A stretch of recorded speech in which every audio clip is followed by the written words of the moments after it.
Okay, well, hello. I am driving at night. I am driving from one side of the peninsula of Florida to the other. I'm driving from Miami Beach to the Tampa-St. Pete area with Clearwater, Florida as my ultimate destination. Right now I'm headed through an area, it's a part of I-75, but I looked on the map and this is what was it called? Everglades Parkway. So I believe I'm in that infamous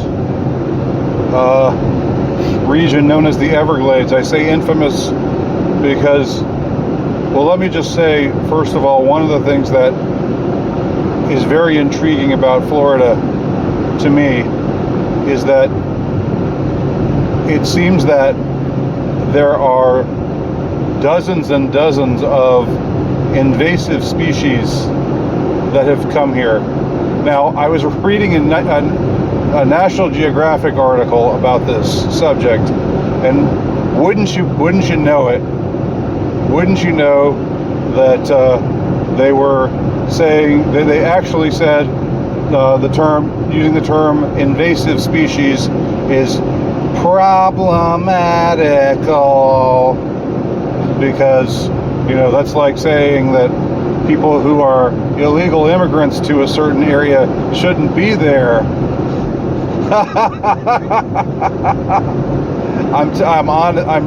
I'm being honestly truthful. It really said that. I mean, that's the state of media today, and it's reached everywhere, even National Geographic. I remember National Geographic, my parents subscribed to it for some reason, I don't know why. And I always like to look at the pictures, not because of naked women, like you hear some pervy comedians talking about, but because it was showing exotic regions of the world, and travel kind of interested me, and seeing other parts of the world was interesting to me. I'm sure they still had a pronounced slant at the time, but now everything has to be so shitty. Everything has to be shitty. The shittiness has to reach down into every formerly neutral venue, and that's why I just don't read anything that is put forth by the Lugan Press. I don't read anything that's not consciously, in some way, in its own way, opposed to the juggernaut of the Lugan Press and all that they represent, and all of the agendas that they feel themselves compelled to uphold on every page, every minute of every newscast. Anyway, that was a little tangent. The Florida, even if it's a problematical term, fill in the blank with some other term, whatever you want to call it. But it's what you have are species that come to Florida, and Florida seems, for one reason or another, to be the nexus of these types of species. They wind up here, and what makes them difficult to handle, what makes them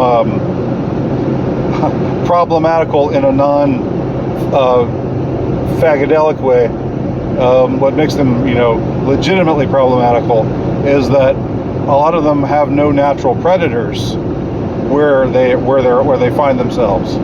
So the most egregious of these is the Burmese Python, which somehow, they don't know how, but somehow found its way into the Everglades of Florida,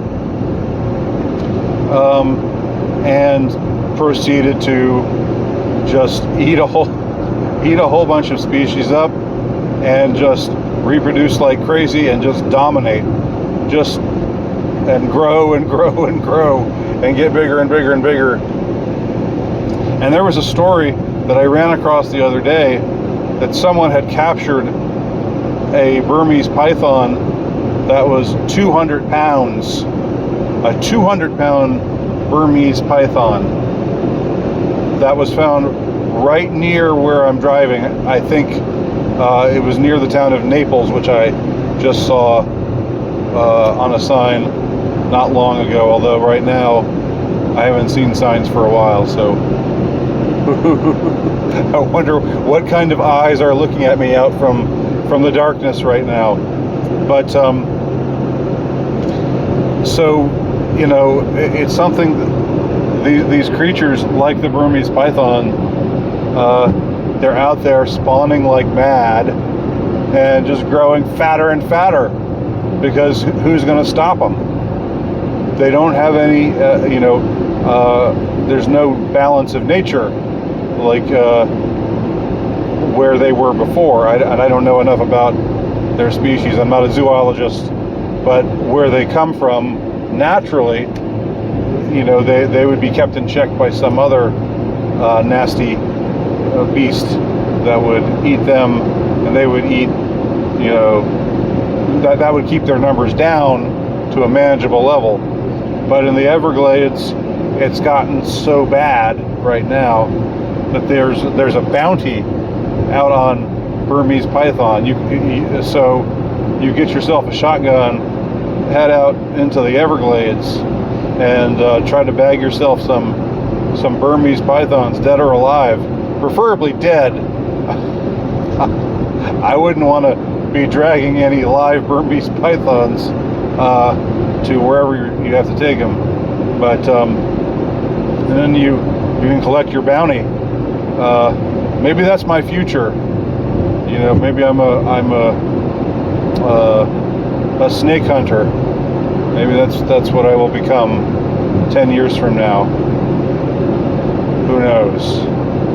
But I think that's something about Florida. The you know, you want to talk about the whole Florida state of mind. It's not just a state; it's a state of mind, right? I mean, that's a part of it.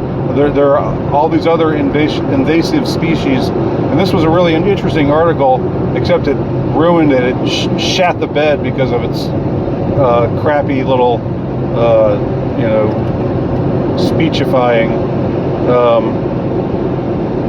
But if I had been able to put that aside, which a more mellow me could have, but I wasn't feeling very mellow that day.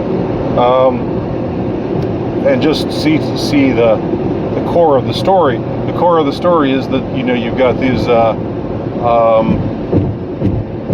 all of these weird creatures that suddenly just turn up, and you know, who the hell are these things? What the hell are these things? Where do they come from? Why are there so many of them? And it seems that Florida, for whatever reason, maybe because it's a port, you know, it's surrounded by the ocean on all sides, and therefore, you know, seafaring vessels bring in their whatever cargo they're carrying, and often that cargo is wild animals, and they get free, I guess. I don't know. Or they come over, like how the brown snake supposedly was introduced to Guam and then proceeded to just take over the jungle there, and now all the bird species that used to exist on Guam have died out. It's kind of like that here in Florida, except it seems like it's just more teeming with those kinds of creatures, and it doesn't seem like it just seems like a nexus for these creatures, and maybe this is a more recent phenomenon, I don't know, but maybe says something about the general, the psychic state of Florida. When we're talking about, when people joke about Florida Man, like the Florida Man meme from a little while ago, and crimes that have been committed here, and just the whole feel of the place, the look and feel of the place, you know, and then the look and feel of the place is different, of course, in different areas. Or where I was driving today, it was just ritzy beyond compare, and yet I found out today that there was a mysterious that one of these ritzy kind of apartment complexes that was oceanside, you know, right on the beach, right in Miami, the Miami Beach area, a year ago today collapsed and killed 98 people just because of structural failure.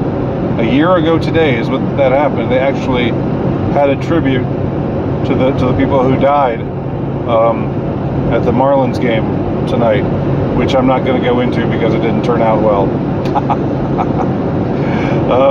The Mets beat the Marlins. It looks like the Braves lost or are losing. Last time I heard, so we probably lost a game. But that's it. But that's okay. It's a long season.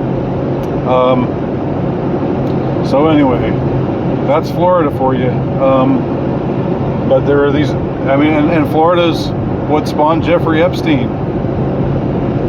I mean, I know he came out of Coney Island, New York, originally, but when he started to perform the shenanigans that made him infamous, it was down here in Florida. So there is definitely a deep, dark underbelly to this state. Maybe on many different levels.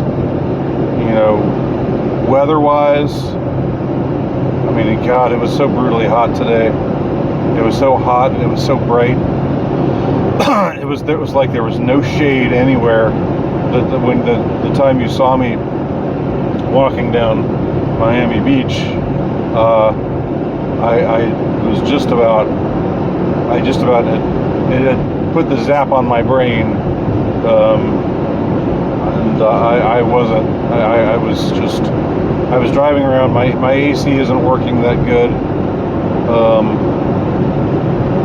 but that's all part of the experience here.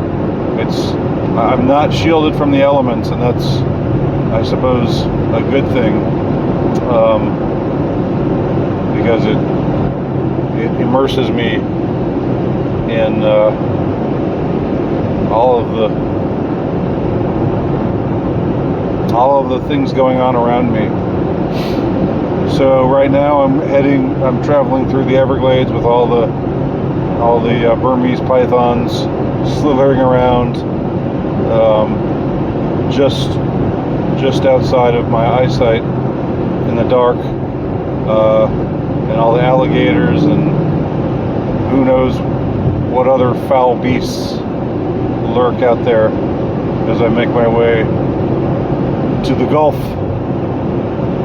side of the state, where I will be talking to someone very interesting in a couple of days. That's it for now. Thanks for watching. Talk to y'all soon.